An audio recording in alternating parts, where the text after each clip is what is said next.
आज मथुरा जाएंगे प्रधानमंत्री नरेंद्र मोदी। कृष्ण जन्मभूमि में दर्शन पूजन करने वाले होंगे पहले प्रधानमंत्री। तमिलनाडु में भारी बारिश के कारण जनजीवन अस्त व्यस्त। 6 जिलों में सभी स्कूल रहेंगे बंद।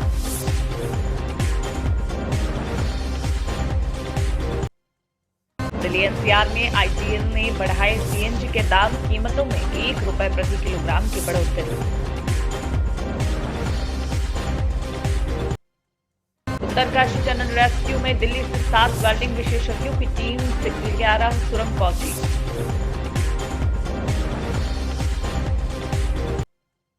राजस्थान में आज मोदी समेत कई बड़े नेताओं की सभाएं। महाराष्ट्र सीएम हवा महल विधानसभा में करेंगे रोड शो। अमित शाह भी प्रचार मैदान में। उत्तर प्रदेश के बदायूं में खाद्य सुरक्षा व औषधि प्रशासन की टीम ने बड़ी कार्यवाही की है। सहायक आयुक्त खाद्य विभाग सीएल यादव ने ये टीम के साथ छापेमारी की है। देशी घी के 2 नमूने सैंपल जांच को भेजे गए हैं। छापेमारी के दौरान गोदाम में उपलब्ध थे 670 देशी घी के पीपे। वहीं 47 लाख के लगभग घी की कीमत की बरामदगी बताई गई है। खाद्य विभाग की टीम ने घी के गोदाम को सील कर सैंपल प्रयोगशाला में भेजे हैं। रिपोर्ट के बाद ही कार्रवाई की जाएगी। बड़ी तादाद में बरामद घी में मिलावट के संदेह पर खाद्य विभाग की टीम ने ये सैंपल लिए हैं। देखिए संवाददाता अजयपाल यादव की रिपोर्ट, बदायूं, उत्तर प्रदेश।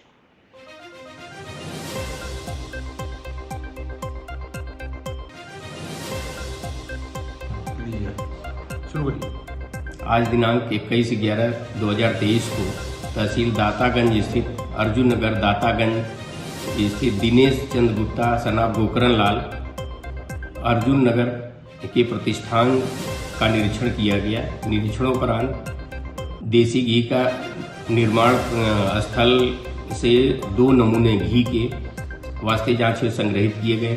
शेष 670 टीन प्रत्येक 15 किलो के, जिसका अनुमानित मूल्य 46,90,000 है, को नियमानुसार सीज किया गया।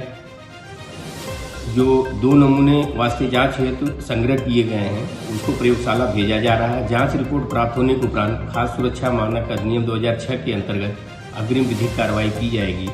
टीम में खाद्य सुरक्षा अधिकारी, मुख्य खाद्य सुरक्षा अधिकारी DK शोक, खाद्य सुरक्षा अधिकारीगण डॉक्टर भूपेंद्र सिंह, यतीश कुमार मौजूद रहे। ये आगे भी कार्रवाई इसी तरह से अब सूचना आधारित चलती रहेगी। जिसको भी इस तरह की कोई शिकायत तो प्राप्त होती है, आम जनमानस को से अनुरोध किया जाता है कि खाद्य सुरक्षा औषध प्रशासन जनपद बदायूं कलेक्ट्रेट स्थित विभाग में सूचना दे सकते हैं और उसमें त्वरित कार्रवाई की जाएगी। Thank you. CL बदायूं में पूर्व अल्पसंख्यक आयोग के सदस्य मनोज मसीह के बेटे ने घर में घुसकर पत्रकार को जान से मारने की धमकी। शिकायत पर कार्रवाई नहीं होने पर पत्रकार संगठन IG बरेली को प्रार्थना पत्र सौंपकर कार्यवाही की मांग की गई है। बता दें कि बदायूं में बीते 2 दिन पूर्व निष्पक्ष समाचार पत्र के जिला संवाददाता छबिल चौहान के साथ पूर्व अल्पसंख्यक आयोग के सदस्य मनोज मसीह, बेटा ऋषभ मसीह, बेटी यशी मसीह और ऋषभ की पत्नी समेत 3-4 अज्ञात व्यक्ति घर में घुसकर उन्हें भद्दी गंदी गालियां देने लगे, उनके साथ मारपीट की और इस तरीके से ये मामला उजागर हुआ है। पत्रकार ने गुहार लगाई लेकिन शिकायत पर कार्रवाई नहीं हुई। इसको लेकर पत्रकार संगठन एकत्रित होकर दोषियों पर कार्रवाई की मांग कर रहा है। संवाददाता अजयपाल यादव की रिपोर्ट, बदायूं, उत्तर प्रदेश।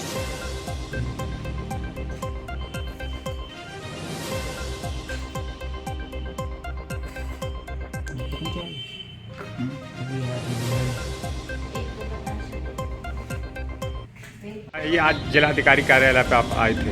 ये था कि 18 तारीख के लिए मनोज मसीह का बेटा और मनोज मसीह की बेटी और उनकी बहू जयश्री, तीनों लोग और 3-4 अज्ञात व्यक्ति अपने सरकार उनकी गाड़ी मनोज मसीह की गाड़ी से आए और घर पर आकर बोले कि आपको धर्म परिवर्तन करना है, धर्मांतर करना है, आपके लिए पैसे की डिमांड की जाएगी। मैडम को ब्लैकमेल किया, मैडम का माउंट वॉश कर दिया मेरी कंपनी का और कहा भाई आप भी ईसाई बन जाइए और ईसाई नहीं बनते हो तो हम आपके लिए करेंगे। फिर हमने मना कर दिया, हमने विरोध किया। हम जय श्री राम के भक्त हैं और हम जय श्री राम ही बोलेंगे। इतनी देर में इज्जत हो गया उनका लड़का मनोज मसीह का और उसने दीवार उस पर पीटना शुरू कर दी। मैं जीत के वो बोला साले तुझे अभी देखना है कैसे नहीं बनेगा, जबरदस्ती कई लोग थे। इस संबंध में आपने कहीं अभी तक ये तहरीर हमने तहरीर दी है, अभी हाजी साहब से मुलाकात हुई है, अभी आए थे, और हम और हो सकता है कि मैं अगर कार्रवाई नहीं होती है 1 हफ्ते के अंदर मैं धरना प्रदर्शन करूँगा।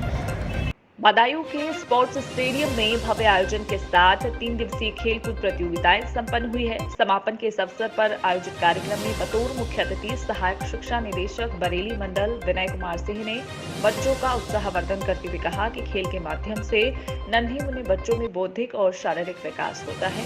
प्राथमिक और उच्च स्तरीय बालक बालिका वर्ग में दौड़, लंबी कूद, कबड्डी, खो खो, पीटी, योगा, कुश्ती सहित कई सांस्कृतिक कार्यक्रम प्रतियोगिताओं का आयोजन हुआ, जिनमें सभी 16 विकास क्षेत्रों में कादर चौक में ओवरऑल चैंपियनशिप हासिल की है।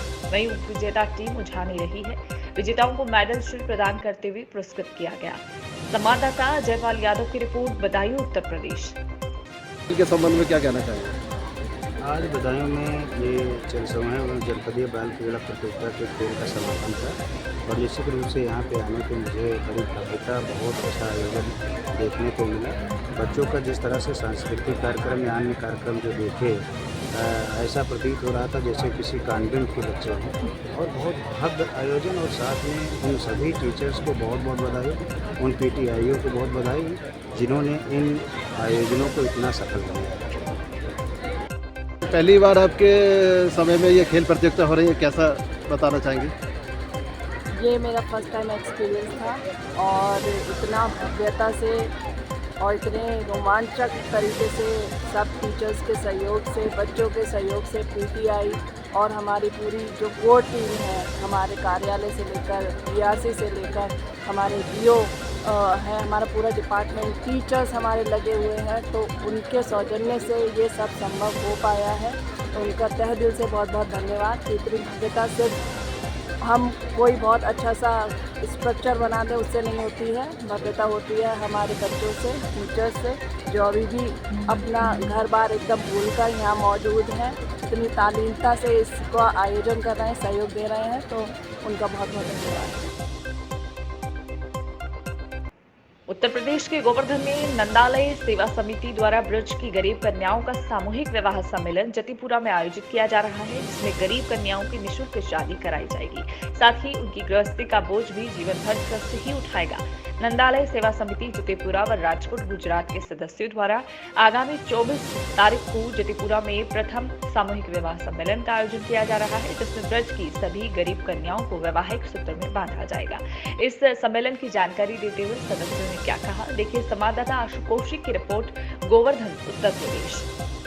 ब्रज की गरीब कन्याओं का सामूहिक विवाह सम्मेलन करा रहे हैं, क्या प्रोग्राम है, क्या क्या रहेगा उसमें?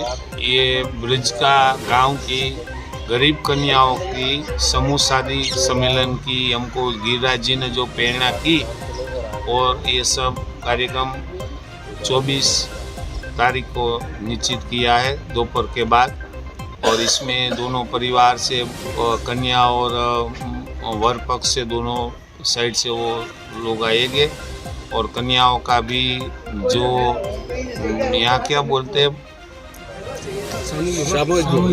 कन्याओं को फेरे के बाद वो कन्याओं को भी जो जरूरियात है वो सब चीज़ भी हम कन्यादान में देंगे, और वो खुशी खुशी से अपने घर जाए, ऐसी हमारी सोच है। ये सोच के साथ हम गुजरात से यहाँ आए हैं। देखिए, सबसे पहले तो मैं आप सभी का बहुत बहुत आपको धन्यवाद देता हूँ कि आप हमारे इस कार्यक्रम में पधारे हैं। जैसा कि आपने प्रश्न किया कि इसका मुख्य कारण क्या है, तो हमारे नंदालय सेवा समिति के माध्यम से, और ये 7 दिवसीय कार्यक्रम है, श्रीमद् भागवत जी का आयोजन है, और इस कथा के मध्य में कल तारीख 23 को 56 भोग है सुरभि कुंड पर, ठाकुर जी वहाँ रोकेंगे, और तारीख 24 को ब्रज की कन्याओं के लिए ऐसा सोच किया है कि ब्रज की कन्याओं की शादी हमारे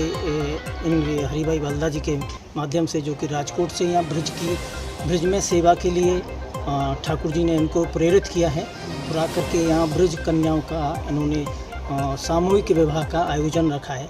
दूसरा एक और विशेष बात है, सम्मेलन तो कई प्रकार के होते ही रहते हैं, लेकिन इसमें विशेषता क्या है? इसमें विशेषता ये है कि इनका जो संकल्प है वो जो संकल्प है उन कन्याओं को शादी करने के बाद में छोड़ना नहीं है, उनको आजीवन अपनाना है एक अपने परिवार की तरह से।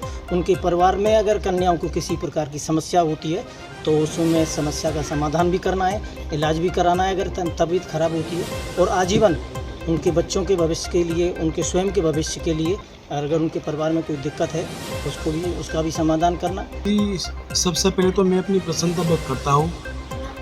हमारे गुजरात में तो ये अवसर चलता ही रहता है, मगर जो हमारा हरिभाई मुकुंद भाई का जो एक अद्भुत विचार है कि ठाकुर जी के मनोरथ तो आते जाते करते रहते हैं, मगर ठाकुर जी को प्रिय है वो सभी ब्रजवासी को सुख का विचार करके यहाँ के देहात की जो छोटे घर की लड़कियाँ हैं जो पहुँच नहीं सकती है शादी में, उनको अपने घर से भी बेहतर यहाँ से शादी कर उसको ससुराल भेजा जाए और अच्छा सा कोई उसको ज़रूरियात का सामान भी इधर अर्पण करेंगे। और सभी जो कार्यक्रम है निःशुल्क है, इसमें से किसी के पास कुछ लेना नहीं है, जो करवाते हैं वो ठाकुर जी करवाते हैं। तो मैं अपनी प्रसन्नता खूब व्यक्त करता हूँ। और हमारा ओम प्रकाश जी है, उसका भी हमें बहुत सहयोग मिला है।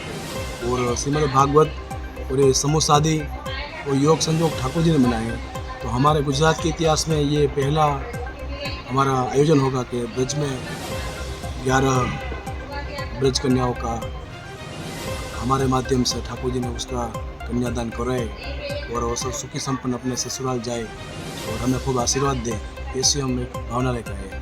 उत्तर प्रदेश के गोवर्धन में ईश्वर की बनाई गई इस सृष्टि को लेकर कन्यादान का सबसे बड़ा महादान माना गया है। जो व्यक्ति या संस्था अपने बच्चों का कन्यादान करता है उसे पुण्य लाभ मिलता है, लेकिन जो लोग दूसरों के परोपकार के लिए कन्यादान करते हैं उन्हें विशेष पुण्य लाभ की प्राप्ति होती है, ऐसा विद्वान जनों का मानना है। ऐसी एक संस्था है वैदिक संस्कारम ट्रस्ट, जो कि विगत 10 वर्षों से कन्याओं के विवाह में कन्यादान कर इस पुण्य कार्य में अपना सहयोग कर रही है। गरीब कन्याओं की शादी में माँ बाप द्वारा दहेज का खर्चा नहीं उठा पाने की स्थिति में कई बार विकट समस्या देखनी पड़ती है। ऐसी स्थिति में वैदिक संस्कार ट्रस्ट जैसी संस्थाएं गरीब कन्याओं की शादी में कन्यादान के रूप में दहेज का सामान उपलब्ध कराकर उनकी समस्याओं के निराकरण में सहायता करती है।